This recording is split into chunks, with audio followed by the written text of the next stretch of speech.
ಆಕಾಶವಾಣಿ ಸ್ವಚ್ಛತೆಯೇ ಸೇವೆ ಕುರಿತಂತೆ ಸಂವಾದ ಮೂಡಿಬರಲಿದೆ. ಭಾಗವಹಿಸುತ್ತಾರೆ ಡಾಕ್ಟರ್ ಶರತ್ ಚಂದ್ರ ರಾನಡೆ, ಹಿರಿಯ ಲೇಖಕರು. ನಡೆಸಿಕೊಡುತ್ತಾರೆ ನಾರಾಯಣಸ್ವಾಮಿ ಬಿಎಸ್, ಹಿರಿಯ ಪತ್ರಕರ್ತರು. ಎಲ್ಲ ಕೇಳುಗರಿಗೆ ನಮಸ್ಕಾರ. ಆಕಾಶವಾಣಿ ಬೆಂಗಳೂರು ಪ್ರಾದೇಶಿಕ ಸುದ್ದಿ ವಿಭಾಗ ಪ್ರಸ್ತುತಪಡಿಸುತ್ತಿರುವ ವಿಶೇಷ ಸಂವಾದ ಕಾರ್ಯಕ್ರಮಕ್ಕೆ ಸ್ವಾಗತ. ಸ್ವಚ್ಛತೆಯೇ ಸೇವೆ ಕುರಿತ ಇಂದಿನ ಸಂವಾದದಲ್ಲಿ ನಮ್ಮೊಂದಿಗೆ ಹಿರಿಯ ಲೇಖಕರು, ಚಿಂತಕರೂ ಆದ ಡಾಕ್ಟರ್ ಶರತ್ ಚಂದ್ರ ರಾನಡೆ ಅವರಿದ್ದಾರೆ. ಅವರಿಗೆ ಸ್ವಾಗತ ಕೋರುತ್ತೇನೆ. ನಮಸ್ಕಾರ ಸರ್. ಸೆಪ್ಟೆಂಬರ್ 17ರಿಂದ ಅಕ್ಟೋಬರ್ 2ರವರೆಗೆ ಅಂದರೆ ಪ್ರಧಾನಿ ನರೇಂದ್ರ ಮೋದಿ ಅವರ ಜನ್ಮದಿನದಿಂದ ಮಹಾತ್ಮ ಗಾಂಧಿಯವರ ಜನ್ಮದಿನದವರೆಗೆ 15 ದಿನಗಳ ಕಾಲ ಸ್ವಚ್ಛತಾ ಪಖ್ವಾಡ ಅಂತ ಏನು ದೇಶಾದ್ಯಂತ ಆಚರಿಸಲಾಗ್ತಾ ಇದೆ. ಇದ್ರ ಬಗ್ಗೆ ವಿವರಣೆ ಕೊಡಬಹುದಾ ತಾವು? ನೋಡಿ, ಗಾಂಧೀಜಿಯವರು ಒಮ್ಮೆ ಹೇಳ್ತಾರೆ, ರಾಜಕೀಯ ಸ್ವಾತಂತ್ರ್ಯಕ್ಕಿಂತ ನೈರ್ಮಲ್ಯ ಅತ್ಯಂತ ಮುಖ್ಯ ಅಂತೇಳಿ. ಈ ಸ್ವಚ್ಛತಾ ಪಖ್ವಾಡ ಅಂತೇನಿದೆಯಲ್ಲ, ಇದು ನೀವು ಹೇಳಿದಂಗೆ ನರೇಂದ್ರ ಮೋದಿಯವರ ಜನ್ಮದಿನದಿಂದ ಅಕ್ಟೋಬರ್ 2ರವರೆಗೆ ಅಂದರೆ ಸೆಪ್ಟೆಂಬರ್ 17ರಿಂದ ಅಕ್ಟೋಬರ್ 2ರವರೆಗೆ 15 ದಿನಗಳ ಕಾಲ ಆಚರಿಸಲಾಗ್ತಾ ಇದೆ. ಇನ್ನು ಈ ಸ್ವಚ್ಛತಾ ಪಖ್ವಾಡ ಅಂತಕ್ಕಂಥದ್ದು ಮಹಾತ್ಮ ಗಾಂಧೀಜಿಯವರ ಸ್ವಚ್ಛತೆಯ ದೃಷ್ಟಿಕೋನವನ್ನು ಬೆಂಬಲಿಸ್ತಕ್ಕಂಥ ಒಂದು ಕಾರ್ಯಕ್ರಮ. ಇನ್ನು ಈ ಸ್ವಚ್ಛತಾ ಪಖ್ವಾಡ ಅಂದ್ರೇನು ಅದನ್ನು ನಾವು ಚೆನ್ನಾಗಿ ಅರ್ಥ ಮಾಡಿಕೊಡ್ಬೇಕು. ಭಾರತ ಸರ್ಕಾರದ ಎಲ್ಲ ಸಚಿವಾಲಯಗಳು ಮತ್ತು ಇಲಾಖೆಗಳು ಕೈಗೊಳ್ಳತಕ್ಕಂಥ 15 ದಿನಗಳ ಸ್ವಚ್ಛತಾ ಜಾಗೃತಿ ಕಾರ್ಯಕ್ರಮವೇ ಸ್ವಚ್ಛತಾ ಪಖ್ವಾಡ. ಇದು 15 ದಿನಗಳ ಕಾರ್ಯಕ್ರಮ. ಪ್ರಧಾನಮಂತ್ರಿ ಶ್ರೀ ನರೇಂದ್ರ ಮೋದಿಯವರು ಅಕ್ಟೋಬರ್ 2, 2014ರಂದು ಆರಂಭಿಸಿರ್ತಕ್ಕಂತಹ ಸ್ವಚ್ಛ ಭಾರತದ ಅಭಿಯಾನದ ಒಂದು ಅಂಗ ಅಥವಾ ಒಂದು ಉಪಕ್ರಮ ಅಂತ ಇದನ್ನು ಹೇಳ್ಬೋದು. ಸ್ವಚ್ಛತಾ ಪಖ್ವಾಡವನ್ನು 2016ರಲ್ಲಿ ಮಹಾತ್ಮ ಗಾಂಧೀಜಿಯವರ 146ನೇ ಜನ್ಮ ದಿವಸ ಪ್ರಾರಂಭ ಮಾಡಲಾಯಿತು. ಈ ಸ್ವಚ್ಛತಾ ಪಖ್ವಾಡ ಅಂತ ಹೇಳಿದ್ರೆ ನಾನು ಈಗಾಗಲೇ ಹೇಳಿದಂಗೆ 15 ದಿನಗಳ ಸ್ವಚ್ಛತಾ ಕಾರ್ಯಕ್ರಮ ಅಂತೇಳಿ ಅರ್ಥ. ಈ ಉಪಕ್ರಮ ಸ್ವಚ್ಛತೆ ಮತ್ತು ನೈರ್ಮಲ್ಯದ ಕುರಿತು ಜನರಲ್ಲಿ ಜಾಗೃತಿಯನ್ನು ಮೂಡಿಸ್ತದೆ. ಮುಖ್ಯವಾಗಿ ಇದು ಭಾರತ ಸರ್ಕಾರದ ಎಲ್ಲ ಸಚಿವಾಲಯಗಳು, ಇಲಾಖೆಗಳು, ಶಾಲೆಗಳು, ಸಮುದಾಯಗಳು ಇವೆಲ್ಲವೂ ಕೂಡ ಪಾಲ್ಗೊಂಡು ನೈರ್ಮಲ್ಯದ ಮೇಲೆ ತೀವ್ರವಾದಂಥ ನಿಗಾವನ್ನು ವಹಿಸಿ ನೈರ್ಮಲ್ಯವನ್ನು ಒಂದು ಅಭ್ಯಾಸವಾಗಿ ಬೆಳೆಸ್ತಕ್ಕಂಥ ಮಹತ್ವಾಕಾಂಕ್ಷೆಯನ್ನು ಹೊಂದಿರತಕ್ಕಂಥ ಒಂದು ಯೋಜನೆಯಾಗಿದೆ. ಈ ಸ್ವಚ್ಛತಾ ಪಖ್ವಾಡ ಯಾವ್ಯಾವ ಕಾರ್ಯಯೋಜನೆಗಳನ್ನು ಹೊಂದಿದೆ ಅಂತೇಳಿದರೆ, ಮೊಟ್ಟ ಮೊದಲನೇದಾಗಿ ಸಾರ್ವಜನಿಕರಲ್ಲಿ ಸ್ವಚ್ಛತೆ ಮತ್ತು ನೈರ್ಮಲ್ಯದ ಮಹತ್ವದ ಬಗ್ಗೆ ಅರಿವನ್ನು ಮೂಡಿಸ್ತಕ್ಕಂಥದ್ದು. ಎರಡನೇದಾಗಿ ವ್ಯಕ್ತಿಯ ಮತ್ತು ಸಾರ್ವಜನಿಕ ನೈರ್ಮಲ್ಯವನ್ನು ಉತ್ತೇಜಿಸ್ತಕ್ಕಂಥದ್ದು. ಮೂರನೇದಾಗಿ ಕಸವನ್ನು ಸರಿಯಾಗಿ ವಿಲೇವಾರಿ ಮಾಡ್ತಕ್ಕಂಥದ್ದು, ಅದನ್ನು ವಿಲೇವಾರಿ ಮಾಡೋದು ಮಾತ್ರ ಅಲ್ಲ, ಮರುಬಳಕೆ ಮಾಡ್ತಕ್ಕಂಥದ್ದು ಮತ್ತು ಕಸಮುಕ್ತ ವಾತಾವರಣವನ್ನು ಕಲ್ಪಿಸ್ತಕ್ಕಂಥದ್ದು. ಇನ್ನು ನಾಲ್ಕನೆಯದಾಗಿ ಬಯಲು ಶೌಚವನ್ನು ನಿರ್ಮೂಲನೆ ಮಾಡ್ತಕ್ಕಂಥದ್ದು ಮತ್ತು ಸುಧಾರಿತ ಶೌಚಾಲಯ ಸೌಲಭ್ಯಗಳನ್ನು ಜನರಿಗೆ ಒದಗಿಸ್ತಕ್ಕಂಥದ್ದು. ಈ ಒಂದು ಕಾರ್ಯ ಅಂತಕ್ಕಂಥದ್ದು 5 ಮುಖ್ಯ ಅಂಶಗಳ ಮೇಲೆ ಆಧಾರಿತವಾಗಿದೆ. ಮೊಟ್ಟ ಮೊದಲನೇದಾಗಿ ಕಾರ್ಯಕ್ರಮದ ಆರಂಭದಲ್ಲಿ ಸ್ವಚ್ಛತೆ ಮತ್ತು ನೈರ್ಮಲ್ಯಕ್ಕೆ ಬದ್ಧರಾಗಿರುವ ಪ್ರತಿಜ್ಞೆಯನ್ನು ಎಲ್ಲರಿಂದಲೂ ಕೂಡ ಮಾಡಿಸಲಾಗ್ತದೆ. ಇನ್ನು ಎರಡನೇದಾಗಿ ಕೊಠಡಿಗಳನ್ನು ಸ್ವಚ್ಛಗೊಳಿಸಿ ಕಚೇರಿ ಆವರಣದಲ್ಲಿ ಗಿಡ ನೆಟ್ಟು ಹಸಿರು ಪರಿಸರವನ್ನು ಉತ್ತೇಜಿಸಲಾಗ್ತದೆ. ಇನ್ನು ಮೂರನೇದಾಗಿ ಸಮುದಾಯಗಳಲ್ಲಿ ಸ್ವಚ್ಛತಾ ಆಂದೋಲನಗಳನ್ನು ಆಯೋಜಿಸಿ ಬೀದಿಯನ್ನು ಕೂಡ ಸ್ವಚ್ಛಗೊಳಿಸಲಾಗ್ತದೆ. ನಾಲ್ಕನೇದಾಗಿ ಶಾಲಾ ಕಾಲೇಜುಗಳಿಗೆ ಮತ್ತು ಕಚೇರಿಗಳಿಗೆ ಮತ್ತು ಸಾರ್ವಜನಿಕ ಸ್ಥಳಗಳಿಗೆ ಸ್ವಚ್ಛತೆಯ ಕುರಿತು ಆಡಿಯೋ ವಿಷನ್ ಕಾರ್ಯಕ್ರಮಗಳು, ಭಾಷಣಗಳು ಮತ್ತು ಗೋಡೆ ಬರಹಗಳನ್ನು ಏರ್ಪಡಿಸಲಾಗ್ತದೆ ಮತ್ತು ಅದರಲ್ಲಿ ಸ್ಪರ್ಧೆಯನ್ನು ಕೂಡ ಏರ್ಪಡಿಸಲಾಗಿ ಅದರಲ್ಲಿ ಗೆದ್ದವರಿಗೆ ಬಹುಮಾನವನ್ನು ಕೂಡ ಕೊಡಲಾಗ್ತದೆ. ಇನ್ನು ಮಳೆ ನೀರು ಸಂಗ್ರಹ ಪ್ರದೇಶಗಳನ್ನು ಸ್ವಚ್ಛಗೊಳಿಸಿ ಮಳೆ ನೀರು ಸಂಗ್ರಹವನ್ನು ಉತ್ತೇಜಿಸಲಾಗ್ತಾ ಇದೆ ಮತ್ತು ಇದರಲ್ಲಿ ಪ್ರವಾಸೋದ್ಯಮ ಸಚಿವಾಲಯ, ಸಂಸದೀಯ ವ್ಯವಹಾರಗಳ ಸಚಿವಾಲಯ, ಶಿಕ್ಷಣ ಸಚಿವಾಲಯ ಮುಂತಾದವು ಕೂಡ ಭಾಗವಹಿಸ್ತದೆ. ಯಾಕಂದರೆ ಒಂದು ಪ್ರದೇಶ ಸ್ವಚ್ಛವಾದರೆ ಅಲ್ಲಿ ಪ್ರವಾಸಿಗರು ಬರ್ತಾರೆ, ಅದರಿಂದ ಅಲ್ಲಿ ಆ ಪ್ರದೇಶದ ಮಹತ್ವವೂ ಹೆಚ್ಚುತ್ತೆ ಮತ್ತು ಆದಾಯವೂ ಕೂಡ ಹೆಚ್ಚುತ್ತದೆ. ಇನ್ನು ವಿದ್ಯಾರ್ಥಿಗಳಲ್ಲಿ ಸ್ವಚ್ಛತೆ ಬಗ್ಗೆ ಜಾಗೃತಿ ಮೂಡಿಸಲು ಶೈಕ್ಷಣಿಕ ಸಂಸ್ಥೆಗಳು ಕೂಡ ಇದನ್ನು ಆಚರಿಸ್ತಾ ಇರೋದನ್ನು ನೋಡ್ಬೋದು. ಮುಖ್ಯವಾಗಿ ನಾವೀಗ ನ್ಯೂಕ್ಲಿಯರ್ ಯುಗದಲ್ಲಿದ್ದೇವೆ. ಇದರಲ್ಲಿ ನ್ಯೂಕ್ಲಿಯರ್ ಫ್ಯೂಯಲ್ ಕಾಂಪ್ಲೆಕ್ಸ್ನಂತಹ ಅಂದರೆ NFC ಅಂತ ನಾವು ಕರಿತೇವೆ. ಈ ಸಾರ್ವಜನಿಕ ವಲಯದ ಸಂಸ್ಥೆಗಳು ಕೂಡ ಈ ಸ್ವಚ್ಛತಾ ಪಖ್ವಾಡವನ್ನು ಆಚರಿಸ್ತಾ ಇದ್ದಾವೆ. ಮುಖ್ಯವಾಗಿ ಅಣುಶಕ್ತಿ ಇಲಾಖೆ ವಿಕೇಂದ್ರೀಕೃತ ಜೈವಿಕ ಅನಿಲ ಸ್ಥಾವರವನ್ನು ಬಳಸಿಕೊಂಡು ಸುಸ್ಥಿರ ತ್ಯಾಜ್ಯ ನಿರ್ವಹಣೆ ಎಂಬ ವಿಷಯದ ಕುರಿತು ತಾಂತ್ರಿಕ ಭಾಷಣವನ್ನು ಏರ್ಪಡಿಸಿದೆ ಮತ್ತು ಈ ಸ್ವಚ್ಛತೆ ಸರ್ವೇಕ್ಷಣದಲ್ಲಿ ಈ ಒಂದು ಇಲಾಖೆ NFC ಅಂತಕ್ಕಂಥದ್ದು ಬಹುಮಾನವನ್ನು ಕೂಡ ಕಳಿಸಿದೆ. ಇನ್ನು ಈ ಸರ್ವೇಕ್ಷಣಾ ಯುಗದಲ್ಲಿ ಮುಖ್ಯವಾಗಿ ಇದನ್ನು DWS ಅಥವಾ directorate of drinking water and sanitation ಅಥವಾ ಕುಡಿಯುವ ನೀರು ಮತ್ತು ನೈರ್ಮಲ್ಯ ಇಲಾಖೆ 2025ರ ಸ್ವಚ್ಛತಾ ಪಕ್ವಾಡವನ್ನು ಆಯೋಜಿಸಿರ್ತಕ್ಕಂಥದ್ದನ್ನು ನಾವು ನೋಡಬಹುದು. ಮತ್ತು ಈ ಬಾರಿಯ ಸ್ವಚ್ಛತಾ ಹಿ ಸೇವೆ ಅಭಿಯಾನದ ಒಂದು ವಿಶೇಷ ಅಂತಂದರೆ, ಈಗ ನಾವು ದಸರಾ ನವರಾತ್ರಿಯನ್ನು ಆಚರಿಸ್ತಾ ಇದ್ದೇವೆ. ಈ ಸಂದರ್ಭದಲ್ಲಿ ಈ 15 ದಿನಗಳ ಕಾಲದ ಈ ಒಂದು ಅಭಿಯಾನವನ್ನು ಸ್ವಚ್ಛತೋತ್ಸವ ಅನ್ನುವ ಒಂದು ವಿಶೇಷ ಪರಿಕಲ್ಪನೆಯನ್ನು ಕೊಟ್ಟಿದ್ದಾರೆ. ಸ್ವಚ್ಛತೆ ಒಂದು ಕೆಲಸ ಅನ್ನೋದಕ್ಕಿಂತ ಅದು ಒಂದು ಉತ್ಸವವಾಗಿ ಆಚರಿಸಬೇಕು ಅನ್ನೋ ಒಂದು ಪರಿಕಲ್ಪನೆ ಇದೆಯಲ್ಲ, ಇದು ಎಷ್ಟು ಮಹತ್ವದ್ದು ನೋಡಿ. ಇದ್ರ ಬಗ್ಗೆ ತಾವು ಹೇಳಬಹುದಾ ಅಂತ? ತಾವು ಹೇಳಿದಾಗೆ ಈ ಒಂದು ಸ್ವಚ್ಛತಾ ಪಕ್ವಾಡ ಅಂತಕ್ಕಂಥದಕ್ಕೆ ಧ್ಯೇಯವಾಕ್ಯವೇ ಸ್ವಚ್ಛತೋತ್ಸವ ಅಂಥೇಳಿ. ಅಂದರೆ ಇದನ್ನು ಉತ್ಸವದ ರೀತಿಯಲ್ಲಿ ಆಚರಿಸಬೇಕು. ಇದು 2025ರ ಒಂದು ಧ್ಯೇಯವಾಕ್ಯ. ನಮ್ಮ ಸಂಸ್ಕೃತಿ, ಹಬ್ಬದ ಉತ್ಸಾಹ ಮತ್ತು ಜನರ ಭಾಗವಹಿಸಿಕೆಯ ಈ ಅವಧಿ ಏನಿದೆ, ಅಂದರೆ ಇದು ದಸರಾ ಒಂದು ದಿನಗಳು, ಇಂಥ ಸಂದರ್ಭದಲ್ಲಿ ಇದರಲ್ಲಿ ಈ ಮೂರು ಕೂಡ ಸಂಗಮವಾಗಿರ್ತಕ್ಕಂಥದ್ದು ನೋಡ್ಬೋದು. ಮುಖ್ಯವಾಗಿ ನಮ್ಮ ಸಂಸ್ಕೃತಿ ಮತ್ತು ಹಬ್ಬದ ಉತ್ಸವಗಳು ಮತ್ತು ಜನರ ಭಾಗವಹಿಸಿಕೆ. ಇದರಲ್ಲಿ ಭಾಗವಹಿಸಿದ ಜನರು ಈ ಸ್ವಚ್ಛತೆಯ ಬಗ್ಗೆ ಕೂಡ ಉತ್ಸಾಹವನ್ನು ಬೆಳೆಸ್ಕೊಳ್ಬೇಕು ಅಂತಕ್ಕಂಥ ಒಂದು ತಿರುಳು ಇದರಲ್ಲಿ ಅಡಗಿರ್ತಕ್ಕಂಥದ್ದು ನಾವು ನೋಡಬಹುದು. ಇದು ಕೇವಲ ಸ್ವಚ್ಛತಾ ಅಭಿಯಾನವಾಗಿರದೆ ಜೀವನ ವಿಧಾನ, ಸಂಸ್ಕೃತಿ ಮತ್ತು ಸಂಸ್ಕಾರಕ್ಕಾಗಿ ಸ್ವಚ್ಛತೆಯನ್ನು ಆಚರಿಸ್ತಕ್ಕಂಥ ಕಾರ್ಯಕ್ರಮ. ಹಬ್ಬಗಳ ಆಚರಣೆಯ ನಂತರ ಇಡೀ ರಾತ್ರಿ ಸ್ವಚ್ಛತೆಯನ್ನು ಕೈಗೊಳ್ತಕ್ಕಂಥದ್ದು ಇದರಲ್ಲಿ ಅಡಕವಾಗಿದೆ. ಹಳ್ಳಿಗಳು, ನಗರ ಮತ್ತು ನಗರ ಪ್ರದೇಶಗಳ ಸ್ವಚ್ಛತೆಯು ಜನ ಮತ್ತು ಸಂಸ್ಥೆಗಳು ಹಂಚಿಕೊಂಡು, ಇಬ್ಬರು ಕೂಡ ಹಂಚಿಕೊಳ್ಬೇಕು. ಕೇವಲ ಇದು ಒಬ್ಬರ ಕೆಲಸ ಅಲ್ಲ, ಎಲ್ಲರೂ ಕೂಡ ಸಾಮೂಹಿಕವಾಗಿ ಜನಭಾಗಿದಾರಿ ಯೋಜನಾ ಅಂತ ನಾವು ಹೇಳ್ತೀವಿ. ಜನರು ಕೂಡ ಇದರಲ್ಲಿ ಪಾಲ್ಗೊಳ್ಳಬೇಕು ಮತ್ತು ಇದನ್ನು ಮನೆಯಲ್ಲಿ ಮತ್ತು ಸಾರ್ವಜನಿಕವಾಗಿ ಎರಡೂ ಕೂಡ ಆಚರಿಸಬೇಕು. ಹಂಚಿಕೊಂಡು ನಿರ್ವಹಿಸ್ತಕ್ಕಂಥ ಒಂದು ಧರ್ಮವಾಗಿದೆ ಅಂತಕ್ಕಂಥ ಜಾಗೃತಿಯನ್ನು ಈ ಸ್ವಚ್ಛೋತ್ಸವದ ವಿಶೇಷತೆಯಲ್ಲಿ ಅಡಗಿರ್ತಕ್ಕಂಥದ್ದನ್ನು ನಾವು ನೋಡಬಹುದು. ತಾವಾಗಲೇ ಪ್ರಸ್ತಾಪ ಮಾಡಿದ್ರಿ, ಬೇರೆ ಬೇರೆ ಸಚಿವಾಲಯಗಳು, ಬೇರೆ ಬೇರೆ ಇಲಾಖೆಗಳು ಹೇಗೆ ಈ ಒಂದು ಸ್ವಚ್ಛತೋತ್ಸವ ಅಭಿಯಾನದಲ್ಲಿ ನಿರಂತರವಾಗಿ ಚಟುವಟಿಕೆಯನ್ನ ಕೈಗೊಳ್ತಾ ಇದ್ದಾವೆ ಅಂತ. ನಮ್ಮಲ್ಲಿ ಈ ತ್ಯಾಜ್ಯ ಅಂತ ಹೇಳಿದಾಗೆಲ್ಲ ಈ ಪ್ಲಾಸ್ಟಿಕ್ ತ್ಯಾಜ್ಯ ಇದೆಯಲ್ಲ, ಅದು ತುಂಬಾ ನಮ್ಮ ಪರಿಸರಕ್ಕೆ ಹಾಳು ಮಾಡ್ತಾ ಇರೋದಲ್ಲದೆ ಪರಿಸರ ಮಾಲಿನ್ಯಕ್ಕೆ ಕಾರಣವಾಗ್ತಾ ಇದೆ, ಅಲ್ಲದೆ ನಮ್ಮ ಆರೋಗ್ಯದ ಮೇಲೆ ಕೂಡ ತುಂಬಾ ದುಷ್ಪರಿಣಾಮ ಬೀಳ್ತಾ ಇದೆ. ಹೀಗಾಗಿ ಪ್ಲಾಸ್ಟಿಕ್ ತ್ಯಾಜ್ಯವನ್ನ ನಿರ್ಮೂಲನೆ ಮಾಡುವಂಥದ್ದು ತುಂಬಾ ಅತ್ಯಂತ ವಿಶಿಷ್ಟವಾದದ್ದು. ಈ ದೃಷ್ಟಿಯಿಂದ ನಮ್ಮ ಬೇರೆ ಬೇರೆ ಸಚಿವಾಲಯಗಳು, ಅದು ಹೆದ್ದಾರಿ ಸಚಿವಾಲಯ ಇರಬಹುದು, ಇಂಧನ ಸಚಿವಾಲಯ ಇರಬಹುದು, ಅಥವಾ ಉಳಿದ ಬೇರೆ ಬೇರೆ ಇಲಾಖೆಗಳು ಕೂಡ ಈಗ ಪರಿಸರ ಸ್ನೇಹಿ ಇಂಧನಗಳು, ಪರಿಸರ ಸ್ನೇಹಿ ವಸ್ತುಗಳ ಬಳಕೆಗೆ ತುಂಬಾ ಉತ್ತೇಜನ ಕೊಡ್ತಾ ಇದೆ. ಇವು ನಮ್ಮ ಸ್ವಚ್ಛತೆಯ ದೃಷ್ಟಿಯಿಂದ ಎಷ್ಟು ಮಹತ್ವದ್ದು ಅಂತ ತಾವು ಹೇಳ್ತೀವಿ ನೋಡಿ.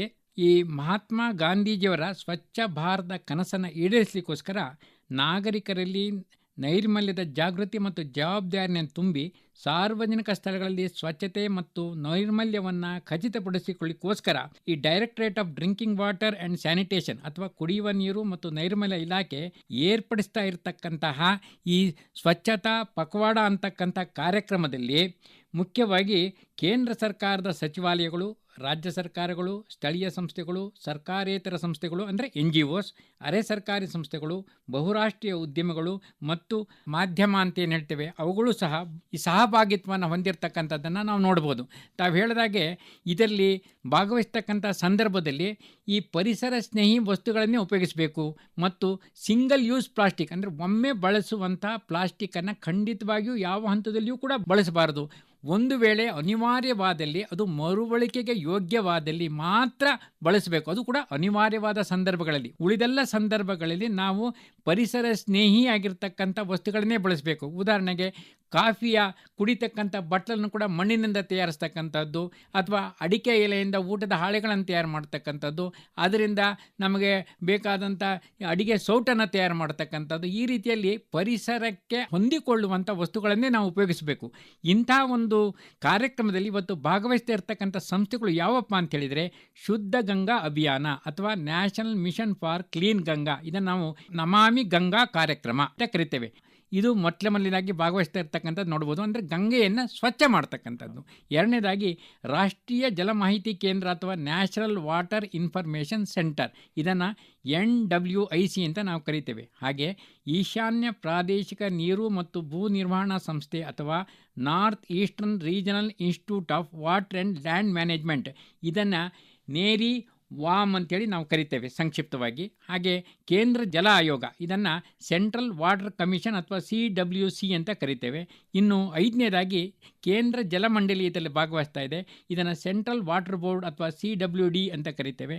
ಇನ್ನು 6ನೇದಾಗಿ ಕೇಂದ್ರೀಯ ಮಣ್ಣು ಮತ್ತು ಸಾಮಗ್ರಿಗಳ ಸಂಶೋಧನಾ ಕೇಂದ್ರ ಅಥವಾ central soil and materials research station, ಇದನ್ನು CSMRS ಅಂತೇಳಿ ನಾವು ಕರಿತೇವೆ.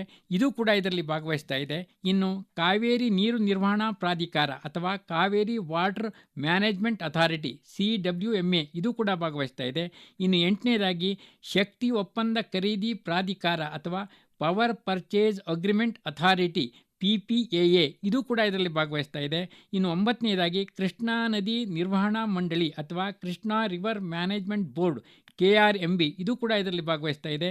ಇನ್ನು 10ನೇದಾಗಿ ಗಂಗಾ ಪ್ರವಾಹ ನಿಯಂತ್ರಣ ಆಯೋಗ ಅಥವಾ Ganga flood control commission GFCC ಅಂತ ಕರಿತೇವೆ, ಇದು ಕೂಡ ಇದರಲ್ಲಿ ಭಾಗವಹಿಸ್ತಾ ಇದೆ.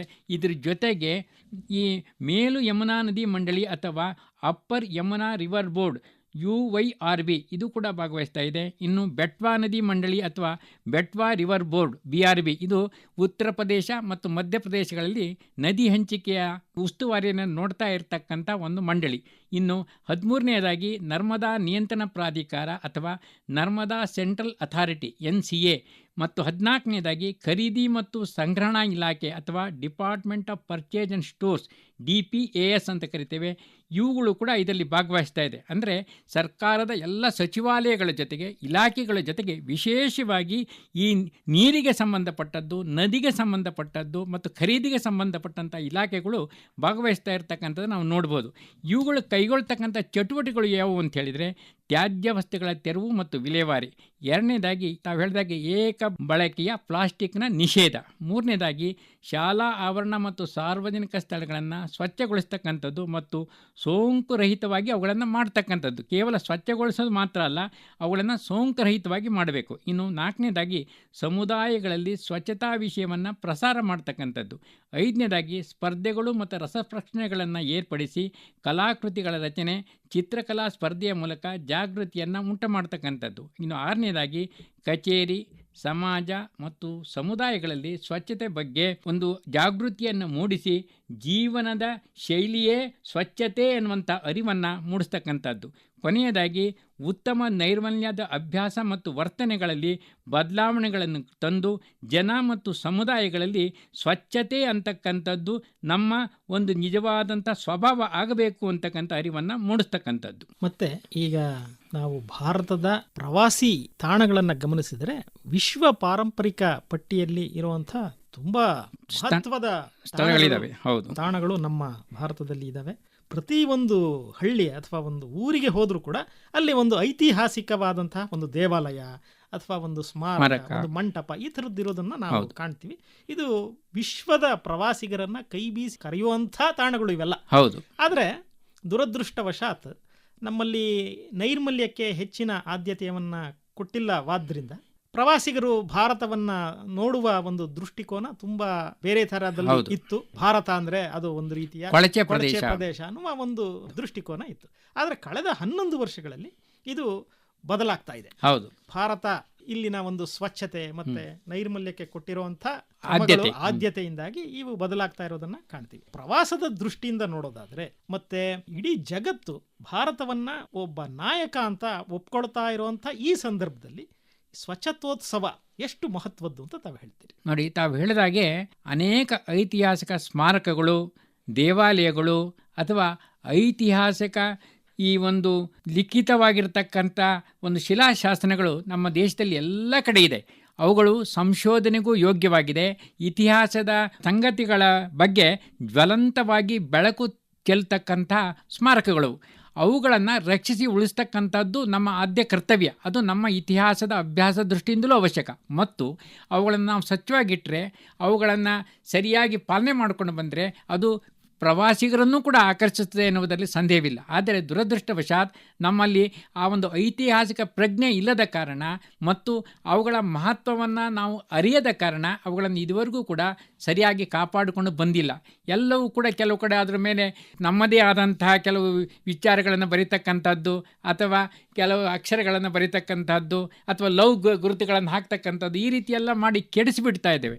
ಇದರ ಒಂದು ಐತಿಹಾಸಿಕ ಪ್ರಜ್ಞೆ ನಮ್ಮಲ್ಲಿ ಇದ್ದರೆ ನಮಗೆ ಅನೇಕ ಸಂಗತಿಗಳು ನಮ್ಮ ಇತಿಹಾಸದಲ್ಲಿ ನಾವು ಯಾವ ರೀತಿಯಾದಂಥ ಒಂದು ಅಭಿವೃದ್ಧಿಯನ್ನು ಸಾಧಿಸಿದ್ವಿ, ಅದರಲ್ಲಿ ಎಂಥ ಘಟನೆಗಳು ಜರುಗಿದ್ದು ಅನ್ನೋದು ತಿಳಿಯೋದಕ್ಕೆ ಅವು ಐತಿಹಾಸಿಕ ದಾಖಲೆಗಳು ಬಹಳ ಮುಖ್ಯ.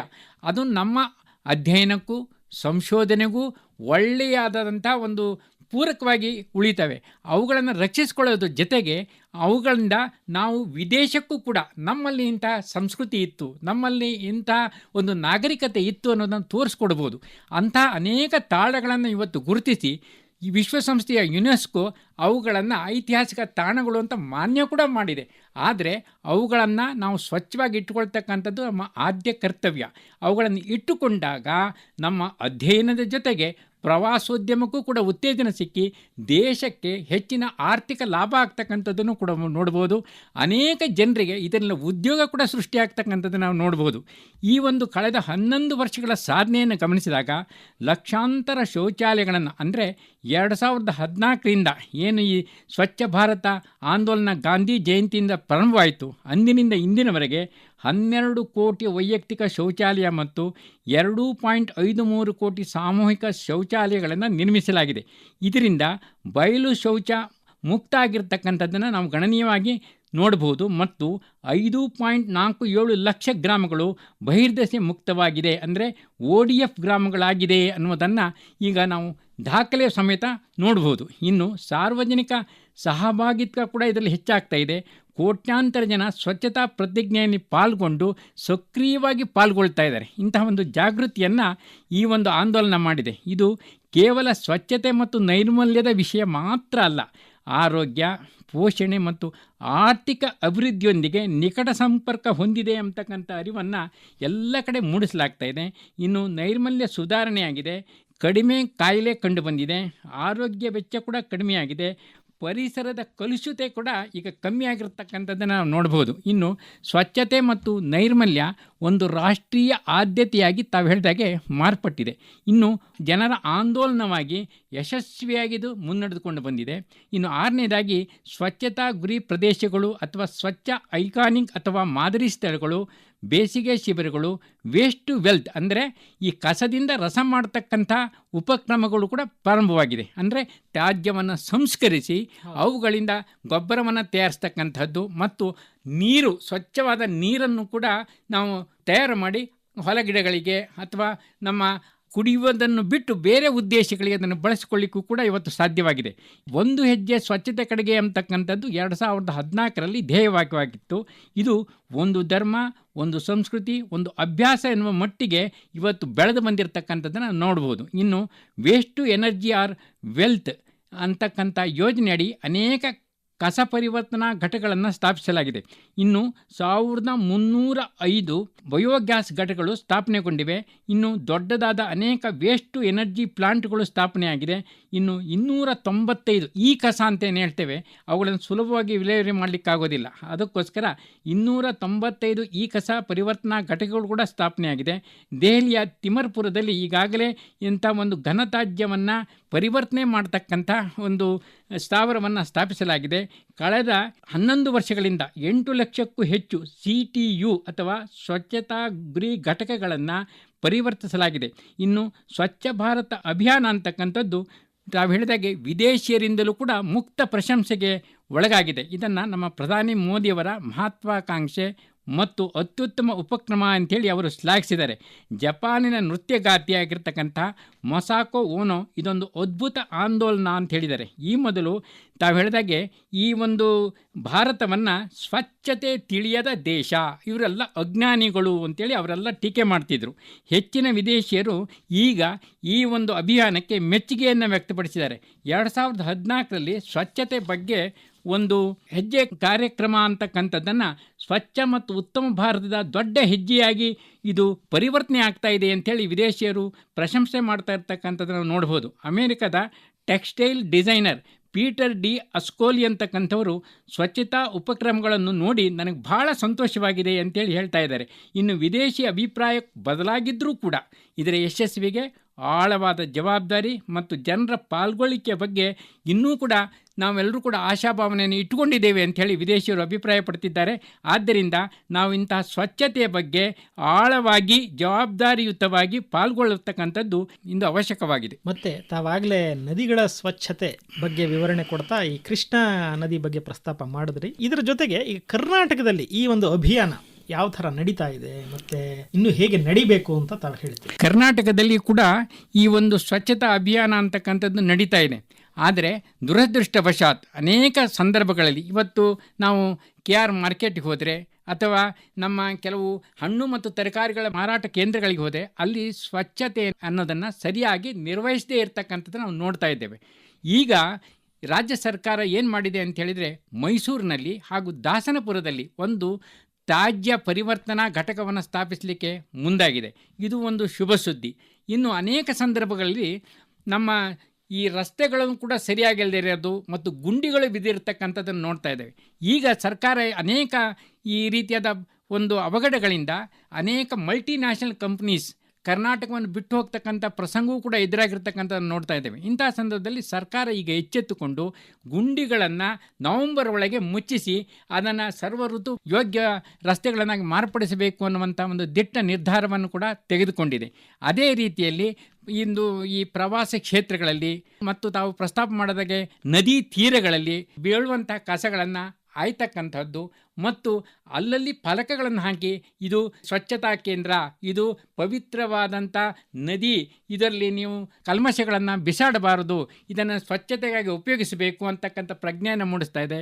ಉದಾಹರಣೆಗೆ ನಾವು ಗಣಪತಿ ವಿಸರ್ಜನೆಯ ಸಂದರ್ಭದಲ್ಲಿ ಅದು ಯಾವಾಗಲೂ ಕೂಡ ಮಣ್ಣಿನಿಂದ ಮಾಡಿರ್ತಕ್ಕಂಥ ಗಣಪತಿಗಳನ್ನೇ ಉಪಯೋಗಿಸಿ, ಪ್ಲಾಸ್ಟರ್ ಆಫ್ ಪ್ಯಾರಿಸ್ ಗಣಪತಿಗಳನ್ನು ತಯಾರು ಮಾಡಬೇಡಿ ಮತ್ತು ವಿಸರ್ಜನೆಗೆ ನಿರ್ದಿಷ್ಟ ಸ್ಥಳಗಳನ್ನು ಗೊತ್ತುಪಡಿಸಿ ವಿಸರ್ಜನೆ ಮಾಡಿ. ಅದರಿಂದ ಈ ಜಲಮಾಲಿನ್ಯ ಆಗೋದಿಲ್ಲ, ಪರಿಸರ ಮಾಲಿನ್ಯನೂ ಆಗೋದಿಲ್ಲ ಅನ್ನುವಂಥ ಪ್ರಜ್ಞೆಯನ್ನು ಮೂಡಿಸಲಾಗ್ತಾ ಇದೆ. ಹಾಗೆಯೇ ಕರ್ನಾಟಕದ ಅನೇಕ ನದಿ ತೀರಗಳಲ್ಲಿ ಸ್ವಚ್ಛತಾ ಅಭಿಯಾನವನ್ನು ಕೂಡ ಕೈಗೊಳ್ಳಲಾಗಿದೆ ಮತ್ತು ಆ ನೀರನ್ನು ಕುಡಿಯುವಲಿಕ್ಕೆ ಯೋಗ್ಯ ಮಾಡಿ ಬಳಸುವಂಥ ಪರಿಸ್ಥಿತಿ ನಿರ್ಮಾಣವಾಗೋದಕ್ಕೋಸ್ಕರ ನೀರು ಶುದ್ಧೀಕರಣ ಘಟಕಗಳನ್ನು ಅಲ್ಲಲ್ಲಿ ಸ್ಥಾಪಿಸಲಾಗಿದೆ. ಅಂದರೆ ಆ ನೀರು ಹರಿದು ಹೋಗ್ತಕ್ಕಂಥ ನೀರು ನಮಗೆ ಕುಡಿಯುವ ರೀತಿಯಲ್ಲಿ ಯೋಗ್ಯವಾಗಿ ಬಳಕೆಯಾಗಬೇಕು ಅಂತ ಉದ್ದೇಶದಿಂದ ಅನೇಕ ನೀರು ಸಂಸ್ಕರಣಾ ಘಟಕಗಳನ್ನು ಸ್ಥಾಪನೆ ಮಾಡಿರ್ತಕ್ಕಂಥದ್ದನ್ನು ನಾವು ನೋಡ್ಬೋದು. ಅದೇ ರೀತಿಯಲ್ಲಿ ನಮ್ಮ ಜನಜೀವನದಲ್ಲಿಯೂ ಕೂಡ ಈ ಪರಿಸರ ಜಾಗೃತಿ ಉಂಟಾಗಬೇಕು ಅನ್ನೋದಕ್ಕೋಸ್ಕರ ಸರ್ಕಾರ ಶಾಲಾ ಮಟ್ಟದಲ್ಲಿ ಮತ್ತು ಸಾಮೂಹಿಕವಾಗಿ ಈ ಒಂದು ಕಾರ್ಯಕ್ರಮಗಳನ್ನು ಪ್ರಸಾರ ಮಾಡ್ತಕ್ಕಂಥ ಒಂದು ವ್ಯವಸ್ಥೆಯನ್ನು ಮಾಡಿದೆ. ಹೀಗಾಗಿ ನಮ್ಮ ರಾಜ್ಯದ ಮೈಸೂರು ಅಂತಕ್ಕಂಥದ್ದು ಈ ಸ್ವಚ್ಛತಾ ಸರ್ವೇಕ್ಷಣೆಯಲ್ಲಿ 3ನೇ ಸ್ಥಾನವನ್ನು ಪಡೆದಿದೆ. ಬೆಂಗಳೂರು 36ನೇ ಸ್ಥಾನವನ್ನು ಪಡೆದಿದೆ, ಅದು 3ನೇ ಸ್ಥಾನಕ್ಕೆ ಬರಬೇಕಾಗಿದೆ. ಹಾಗೆ ಮುಧೋಳ, ಹುಬ್ಬಳ್ಳಿ, ಧಾರವಾಡಗಳು ಇವತ್ತು ವೇಗವಾಗಿ ಆ ಒಂದು ಸ್ಥಾನವನ್ನು ಪಡಿಬೇಕು ಅನ್ನುವಂಥ ಒಂದು ಸ್ಪರ್ಧೆಯಲ್ಲಿ ತೊಡಗಿಸಿರ್ತಕ್ಕಂಥದ್ದು ಕಂಡುಬಂದಿದೆ. ಈ ರೀತಿಯಾಗಿ ಈ ಒಂದು ಸ್ಪರ್ಧಾತ್ಮಕ ಮನೋಭಾವವನ್ನು ಇದು ಕೇಂದ್ರ ಸರ್ಕಾರ ರೂಪಿಸ್ತಕ್ಕಂಥ ಯೋಜನೆಯಲ್ಲಿ ರಾಜ್ಯದ ಎಲ್ಲ ನಗರಗಳು, ಹಳ್ಳಿಗಳು ಮುಖ್ಯವಾಗಿ ಪಾಲ್ಗೊಂಡು ಅನೇಕ ಗ್ರಾಮ ಪಂಚಾಯತ್ಗಳಿಗೆ ಪಾಲ್ಗೊಂಡು ರಾಷ್ಟ್ರೀಯ ಮಟ್ಟದ ಪುರಸ್ಕಾರವನ್ನು ನಮ್ಮ ರಾಷ್ಟ್ರಪತಿಗಳಿಂದ ಪಡೀತಾ ಇರ್ತಕ್ಕಂಥದ್ದನ್ನು ನೋಡ್ಬೋದು. ಅಂದರೆ ಈ ಜಾಗೃತಿ ಅಂತಕ್ಕಂಥದ್ದು ಕರ್ನಾಟಕದಲ್ಲಿ ಗ್ರಾಮದಿಂದ, ನಗರದಿಂದ, ನದಿ ತೀರದಿಂದ ಮನೆಯವರೆಗೂ ಕೂಡ ಹೆಚ್ಚು ವ್ಯಾಪಕವಾಗಿ ಪ್ರಸಾರ ಆಗ್ತಾ ಇದೆ. ಮುಖ್ಯವಾಗಿ ಕರ್ನಾಟಕ ಸರ್ಕಾರ ಇತ್ತೀಚೆಗೆ ದೇವಸ್ಥಾನಗಳಲ್ಲಿ ಏಕ ಬಳಕೆಯ ಪ್ಲಾಸ್ಟಿಕ್ಕನ್ನು ಎಂದೆಂದಿಗೂ ಉಪಯೋಗಿಸಬಾರದು ಅನ್ನುವಂಥದ್ದನ್ನು ಮುಜರಾಯಿ ಇಲಾಖೆಯಿಂದ ಆದೇಶ ಹೊರಡಿಸಿ ಜಾರಿಗೆ ತಂದಿದೆ. ಇವೆಲ್ಲವೂ ಕೂಡ ಸ್ವಚ್ಛ ಕರ್ನಾಟಕದ ನಿರ್ಮಾಣದತ್ತ ಒಂದು ದಿಟ್ಟ ಹೆಜ್ಜೆ ಅಂತ ಹೇಳಿದರೆ ತಪ್ಪಾಗಲಾರದು. ಈ ಕಾರ್ಯಕ್ರಮದ ವಿಸ್ತರಣೆಯಾಗಿ ಕೇಂದ್ರ ಸರ್ಕಾರ ಅಕ್ಟೋಬರ್ 2ರಿಂದ 31ರವರೆಗೆ ವಿಶೇಷ ಅಭಿಯಾನ 5.0 ಕೈಗೊಂಡಿದೆ. ಇದರ ಅಡಿಯಲ್ಲಿ ನಮ್ಮ ಕಚೇರಿಗಳ ಸ್ವಚ್ಛತೆ ಮತ್ತು ಬಾಕಿ ಇರುವ ಕಡತಗಳ ವಿಲೇವಾರಿ ಇತ್ಯಾದಿ ಒಂದು ಪ್ರಮುಖವಾದ ಕಾರ್ಯಕ್ರಮ ಇದೆ. ಅದು ಕೂಡ ಒಂದು ಸ್ವಚ್ಛತೆಯ ಭಾಗ. ಹೌದು. ಇದ್ರ ಬಗ್ಗೆ ವಿವರ ಕೊಡಬಹುದಾ ಅಂತ ನೋಡಿ, ತಾವು ಹೇಳಿದಾಗೆ ವಿಶೇಷ ಅಭಿಯಾನ 5.0 ಅಂತಕ್ಕಂಥದ್ದು ಆಡಳಿತ ಸುಧಾರಣೆಗಳು ಮತ್ತು ಸಾರ್ವಜನಿಕ ಕುಂದುಕೊರತೆಗಳ ಇಲಾಖೆ ಅಂದರೆ DARPG ಅಂತಕ್ಕಂಥ ಒಂದು ಇಲಾಖೆ ಕೈಗೊಂಡಿರ್ತಕ್ಕಂತಹ ಅತ್ಯಂತ ಮಹತ್ವಪೂರ್ಣವಾದಂಥ ಒಂದು ಅಭಿಯಾನವಾಗಿದೆ. ಇದು ಅಕ್ಟೋಬರ್ 2ರಿಂದ ಅಕ್ಟೋಬರ್ 31ರವರೆಗೆ ನಡೀತಾ ಇದೆ. ಇದು 14 ಅಂಶಗಳ ಮೇಲೆ ಕೇಂದ್ರೀಕೃತವಾಗಿದೆ. ಮೊಟ್ಟ ಮೊದಲನೇದಾಗಿ ವಿವಿಧ ಕಚೇರಿಗಳಲ್ಲಿ ಸ್ವಚ್ಛತೆಯನ್ನು ಕೈಗೊಳ್ತಕ್ಕಂಥದ್ದು, ಅದು ಸಾಮಾನ್ಯವಾಗಿರ್ತಕ್ಕಂಥದ್ದು. ಇನ್ನು ಎರಡನೇದಾಗಿ ಸರ್ಕಾರಿ ಕಚೇರಿಗಳೊಂದಿಗೆ ಸಾಮಾನ್ಯರ ಅನುಭವವನ್ನು ಹೆಚ್ಚಿಸ್ತಕ್ಕಂಥದ್ದು. ಅಂದರೆ ಅದು ಮಧುರ ಅನುಭವ ಆಗಿರಬೇಕು. ಹೋದರೆ ಸ್ವಚ್ಛವಾಗಿ ಇಟ್ಟಿದ್ದಾರೆ ಅನ್ನುವಂಥ ಒಂದು ಮನೋಭಾವ ಅವರಲ್ಲಿ ಉಂಟಾಗಬೇಕು. ಮತ್ತು ಹೋಗಿ ಕೂರಣ ಅಥವಾ ಕಾಯುವಂಥ ಸಂದರ್ಭ ಬಂದರೂ ಕೂಡ ಒಳ್ಳೆಯ ಪರಿಸರದಲ್ಲಿ ಕಾಯ್ತಾ ಇದ್ದೇನೆ ಅನ್ನುವಂಥ ಮನೋಭಾವ ಅವರಲ್ಲಿ ಉಂಟಾಗಬೇಕು. ಮತ್ತು ಸೇವಾ ವಿತರಣೆಯನ್ನು ಅಧಿಕಗೊಳಿಸ್ತಕ್ಕಂಥದ್ದು. ಏನು ನಾವು ನಾಗರಿಕರಿಗೆ ಸೇವೆಯನ್ನು ಕೊಡಬೇಕು ಅದನ್ನು ಹೆಚ್ಚು ಸಮರ್ಪಕವಾಗಿ, ವೇಗವಾಗಿ ಮತ್ತು ಹೆಚ್ಚು ಸಂಖ್ಯೆಯಲ್ಲಿ ಕೊಡುವಂಥ ಒಂದು ವಾತಾವರಣವನ್ನು ಕಲ್ಪಿಸಿಕೊಡ್ತಕ್ಕಂಥದ್ದು. ಆಮೇಲೆ ಈ ತ್ಯಾಜ್ಯ ಅಂತಕ್ಕಂಥದ್ದು ನಿರ್ವಹಣಾ ನಿಯಮಗಳು 2022ರಲ್ಲಿ ಒಂದು ಕಾನೂನಿನಲ್ಲಿ ಬರ್ತಕ್ಕಂಥ ಒಂದು ವಿಷಯವಾಗಿದೆ. ಇದನ್ನು ಸರ್ಕಾರಿ ಕಚೇರಿಗಳಲ್ಲಿ ಉತ್ಪತ್ತಿಯಾಗ್ತಕ್ಕಂಥ ಈ ತ್ಯಾಜ್ಯವನ್ನು ವಿಲೇವಾರಿ ಮಾಡುವುದಕ್ಕೆ ಈ ಕಾನೂನಿನ ಅನ್ವಯ ಕ್ರಮವನ್ನು ಕೈಗೊಳ್ಳತಕ್ಕಂಥದ್ದನ್ನು ನಾವು ನೋಡ್ಬೋದು. ಇನ್ನು ಇದಕ್ಕಾಗಿ ಸರ್ಕಾರಿ ಕಚೇರಿಗಳು ನೋಡಲ್ ಅಧಿಕಾರಿಗಳನ್ನು ಕೂಡ ನೇಮಿಸಿದ್ದಾವೆ ಮತ್ತು ಕ್ಷೇತ್ರ ಮಟ್ಟದವರೆಗೆ ಪೂರ್ವ ಸಿದ್ಧತೆಯ ಸಭೆಗಳನ್ನು ನಡೆಸಿ ಎಲ್ಲರಲ್ಲಿಯೂ ಕೂಡ ಇದರ ಬಗ್ಗೆ ಜಾಗೃತಿಯನ್ನು ಮೂಡಿಸಿವೆ ಮತ್ತು ಇದಕ್ಕಾಗಿಯೇ ಒಂದು ವಿಶೇಷವಾದಂಥ ಕ್ರಿಯಾಯೋಜನೆಯನ್ನು ಕೂಡ ರೂಪಿಸಿದ್ದಾರೆ. ಈ ಕಾರ್ಯಕ್ರಮ ಅಂತಕ್ಕಂಥದ್ದು ಕಚೇರಿ ಮತ್ತು ಆವರಣದಲ್ಲಿ ಶುದ್ಧೀಕರಣ ಮಾಡ್ತಕ್ಕಂಥದ್ದು, ಈ ತ್ಯಾಜ್ಯ ನಿರ್ವಹಣೆ, ಡಿಜಿಟಲೀಕರಣ, ಕಡತಗಳ ಸಕಾಲಿಕ ವಿಲೇವಾರಿ ಮತ್ತು ಅವುಗಳನ್ನು ಸಂರಕ್ಷಣೆ ಮಾಡ್ತಕ್ಕಂಥದ್ದು ಮತ್ತು ಉಳಿದಿರತಕ್ಕಂಥ ಕಡತಗಳನ್ನು ನಾವು ಸಕಾಲದಲ್ಲಿ ವಿತರಣೆ ಮಾಡಬೇಕು ಅಥವಾ ವಿಲೇವಾರಿ ಮಾಡಬೇಕು ಅಂತ ಪ್ರಜ್ಞೆಯನ್ನು ಎಲ್ಲ ಈ ಒಂದು ಅಧಿಕಾರಿ ಮತ್ತು ನೌಕರರ ವರ್ಗದಲ್ಲಿ ಮೂಡಿಸ್ತಕ್ಕಂಥದ್ದು ಮತ್ತು ಸಾರ್ವಜನಿಕ ಕುಂದುಕೊರತೆಗಳ ವಿಲೇವಾರಿಯನ್ನು 100% ಮಾಡಲೇಬೇಕು, ಅವುಗಳಲ್ಲಿ ನಾವು ಬಾಕಿ ಇಡಬಾರ್ದು ಅಂತಕ್ಕಂಥ ಪ್ರಜ್ಞೆಯನ್ನು ಮೂಡಿಸ್ತಕ್ಕಂಥದ್ದು. ಈ ಅಭಿಯಾನ ಅಂತಕ್ಕಂಥದ್ದು 4.0 ಅಭಿಯಾನದ ಯಶಸ್ಸಿನ ಮೇಲೆ ನಿಂತಿರ್ತಕ್ಕಂಥದ್ದು ನಾವು ನೋಡ್ಬೋದು ಮತ್ತು ಪ್ರಧಾನಮಂತ್ರಿಗಳ ಸ್ವಚ್ಛ ಭಾರತದ ಪರಿಕಲ್ಪನೆಯನ್ನು ಇದು ಮುಂದುವರಿಸ್ತದೆ. ಇದಕ್ಕಾಗಿ ಒಂದು ವಿಶೇಷವಾದ ವೆಬ್ ಪೋರ್ಟಲನ್ನು ಕೂಡ ಸ್ಥಾಪಿಸಲಾಗಿದೆ ಮತ್ತು ಈ ವೆಬ್ ಪೋರ್ಟಲ್ ಇದರ ಮೇಲೆ ನಿಗಾವನ್ನು ವಹಿಸ್ತಕ್ಕಂಥದ್ದನ್ನು ನಾವು ನೋಡ್ಬೋದು. ಈ ಅಭಿಯಾನವನ್ನು ಉತ್ಸಾಹ, ಸಮರ್ಪಣೆ ಮತ್ತು ಪಾರದರ್ಶಕತೆಯೊಂದಿಗೆ ಕೈಗೊಳ್ಳಲಾಗ್ತಾ ಇದೆ. ಇದರ ಜೊತೆಯಲ್ಲಿ ಈ ಒಂದು ಅಭಿಯಾನ ಹಿಂದೆ 4.0ದಲ್ಲಿ ಏನು ಕೈಗೊಳ್ಳಲಾಗಿತ್ತು ಅದರ ಫಲಿತಾಂಶವಾಗಿ 5 ಲಕ್ಷಕ್ಕೂ ಹೆಚ್ಚು ಕಚೇರಿಗಳಲ್ಲಿ ಸ್ವಚ್ಛತೆಯನ್ನು ಕೈಗೊಳ್ಳಲಾಗಿದೆ. ಇನ್ನು 356 ಲಕ್ಷ ಚದುರಡಿ ಜಾಗವನ್ನು ಸ್ವಚ್ಛಗೊಳಿಸಲಾಗಿದೆ ಮತ್ತು ಈ ಒಂದು ಸ್ಕ್ರಾಪ್ ವಿಲೇವಾರಿಯಿಂದ 1162 ಕೋಟಿ ಆದಾಯವನ್ನು ಗಳಿಸಲಾಗಿದೆ ಮತ್ತು 96 ಲಕ್ಷ ಕಡತಗಳನ್ನು ತೆಗೆದುಹಾಕಲಾಗಿದೆ ಮತ್ತು 99% ಕುಂದುಕೊರತೆಗಳನ್ನು ವಿಲೇವಾರಿ ಮಾಡಲಾಗಿರ್ತಕ್ಕಂಥದ್ದನ್ನು ನಾವು ನೋಡಬಹುದು. ಇದರ ಜೊತೆಗೆ ಕಚೇರಿಗಳ ನವೀಕರಣ ಮತ್ತು ಸುಣ್ಣ ಬಳಕೆ ಕಾರ್ಯಕ್ರಮವನ್ನು ಯಶಸ್ವಿಯಾಗಿ ಮಾಡಲಾಗಿದೆ. ಕಚೇರಿ ಆವರಣದಲ್ಲಿ ಮಳೆ ನೀರು ಸಂಗ್ರಹಣೆ ಮತ್ತು ಸ್ವಚ್ಛಗೊಳಿಸುವಿಕೆಯ ಕಾರ್ಯಕ್ರಮವನ್ನು ಯಶಸ್ವಿಯಾಗಿ ನಡೆಸಲಾಗಿದೆ. ತ್ಯಾಜ್ಯ ನಿರ್ವಹಣೆ ಮತ್ತು ವೈಯಕ್ತಿಕ ನೈರ್ಮಲ್ಯದ ಬಗ್ಗೆ ಶಿಕ್ಷಣ ನೀಡಲಾಗಿದೆ. ಕಲಾಕೃತಿಗಳ ರಚನೆ, ರಸಪ್ರಶ್ನೆ ಮತ್ತು ಚಿತ್ರ ಕಲಾ ಸ್ಪರ್ಧೆಗಳನ್ನು ಏರ್ಪಡಿಸಲಾಗಿದೆ. ವಾಹನ ನಿಲುಗಡೆ ಸ್ಥಳಗಳು ಅಂದರೆ ಕಚೇರಿಯಲ್ಲಿಯೂ ಕೂಡ ಆವರಣದಲ್ಲಿ ವಾಹನ ನಿಲುಗಡೆ ಸ್ಥಳಗಳಿರುತ್ತೆ, ಅಲ್ಲಿ ಮತ್ತು ಸಾರ್ವಜನಿಕ ಪ್ರದೇಶಗಳನ್ನು ಸ್ವಚ್ಛಗೊಳಿಸಲಾಗಿದೆ. ಒಂದು ಬಾರಿಯ ಪ್ಲಾಸ್ಟಿಕ್ಕನ್ನು ಕಚೇರಿ ಆವರಣದಲ್ಲಿ ಸಂಪೂರ್ಣವಾಗಿ ನಿಷೇಧಿಸ್ತಕ್ಕಂಥದ್ದು ನಾವು ನೋಡ್ಬೋದು. ಕಚೇರಿ ಆವರಣದಲ್ಲಿ ಗಿಡಗಳನ್ನು ನೆಡತಕ್ಕಂಥದ್ದು, ಅಂದರೆ ತಾಯಿ ಹೆಸರಿನಲ್ಲಿ ಒಂದು ಗಿಡ ಅಂಥೇಳಿ ನೆಡ್ತಕ್ಕಂಥದ್ದು ಮತ್ತು ಆ ಮೂಲಕ ಹಸಿರು ಪರಿಸರವನ್ನು ಉತ್ತೇಜಿಸ್ತಕ್ಕಂಥದ್ದು ನಾವು ನೋಡ್ಬೋದು. ಮತ್ತು ಈ ಸ್ವಚ್ಛತೆ ಮತ್ತು ನೈರ್ಮಲ್ಯವನ್ನು ಒಂದು ರಾಷ್ಟ್ರೀಯ ಆದ್ಯತೆಯಾಗಿ ಪರಿಗಣಿಸಿರ್ತಕ್ಕಂಥದ್ದನ್ನು ನಾವು ನೋಡ್ಬೋದು. ಆಮೇಲೆ ಅನೇಕ ಶಿಬಿರಗಳನ್ನು ಏರ್ಪಡಿಸಿ ವೇಸ್ಟ್ ಟು ವೆಲ್ತ್ ಮತ್ತು ವೇಸ್ಟ್ ಟು ಆರ್ಟ್ ಕಾರ್ಯಕ್ರಮದ ಆಯೋಜನೆಗಳನ್ನು ಮಾಡಿರ್ತಕ್ಕಂಥದ್ದನ್ನು ನಾವು ನೋಡ್ಬೋದು. ಈ ರೀತಿಯಲ್ಲಿ ಸರ್ಕಾರಿ ಕಚೇರಿಗಳಲ್ಲಿ ಈ ಒಂದು ಸ್ವಚ್ಛತೆಯ ಅಭಿಯಾನವನ್ನು ಆದ್ಯತೆ ಮೇಲೆ ಕೈಗೊಂಡು ಈ ಮಾದರಿ ಸರ್ಕಾರಿ ಕಚೇರಿಗಳು ಅಂತಕ್ಕಂಥದ್ದು ಜನಮನ ಸೆಳೆಯುವಂತಹ ಮತ್ತು ಅವರ ಕಡತಗಳನ್ನು ಸುಂದರವಾಗಿ ಒಪ್ಪವಾಗಿ ಇಟ್ಟುಕೊಂಡು ಅವರಿಗೆ ಬೇಕಾದಂತಹ ಸಂದರ್ಭದಲ್ಲಿ ಸರಿಯಾಗಿ ಸ್ಪಂದಿಸುವಂತೆ ತೆಗೆದುಕೊಡ್ತಕ್ಕಂಥ ವ್ಯವಸ್ಥೆಯನ್ನು ಕೂಡ ನಿರ್ಮಾಣ ಮಾಡಿರ್ತಕ್ಕಂಥದ್ದು ನಾವು ನೋಡ್ಬೋದು. ಸ್ವಚ್ಛತಾ ಹಿ ಸೇವಾ ಅಭಿಯಾನದ ಬೇರೆ ಬೇರೆ ಆಯಾಮಗಳು ಕುರಿತು ತುಂಬ ವಿವರವಾಗಿ ತಿಳಿಸ್ಕೊಟ್ಟಿದ್ದೀರಿ. ಇಲ್ಲಿಯವರೆಗೆ ನಿಮ್ಮ ವಿಚಾರಗಳನ್ನು ನಮ್ಮೊಂದಿಗೆ ಹಂಚಿಕೊಂಡಿದ್ದಕ್ಕಾಗಿ ಡಾಕ್ಟರ್ ಶರತ್ಚಂದ್ರ ರಾನಡೆ ಅವರಿಗೆ ಧನ್ಯವಾದಗಳನ್ನು ಸಲ್ಲಿಸ್ತೇನೆ. ನಮಸ್ಕಾರ. ಧನ್ಯವಾದಗಳು. ನಮಸ್ಕಾರ. ಇದುವರೆಗೂ ಸ್ವಚ್ಛತೆಯೇ ಸೇವೆ ಕುರಿತಂತೆ ಸಂವಾದ ಕೇಳಿದಿರಿ. ಭಾಗವಹಿಸಿದವರು ಡಾಕ್ಟರ್ ಶರತ್ ಚಂದ್ರ ರಾನಡೆ, ಹಿರಿಯ ಲೇಖಕರು. ನಡೆಸಿಕೊಟ್ಟವರು ನಾರಾಯಣಸ್ವಾಮಿ BS, ಹಿರಿಯ ಪತ್ರಕರ್ತರು. ಪ್ರಸಾರ ನಿರ್ವಹಣೆ ಚೇತನ್ CV. ಸಮಗ್ರ ನಿರ್ವಹಣೆ ಆಕಾಶವಾಣಿ ಬೆಂಗಳೂರು ಪ್ರಾದೇಶಿಕ ಸುದ್ದಿ ವಿಭಾಗದ ಉಪನಿರ್ದೇಶಕರಾದ ರಾಯ್ ಚಾಕೋ.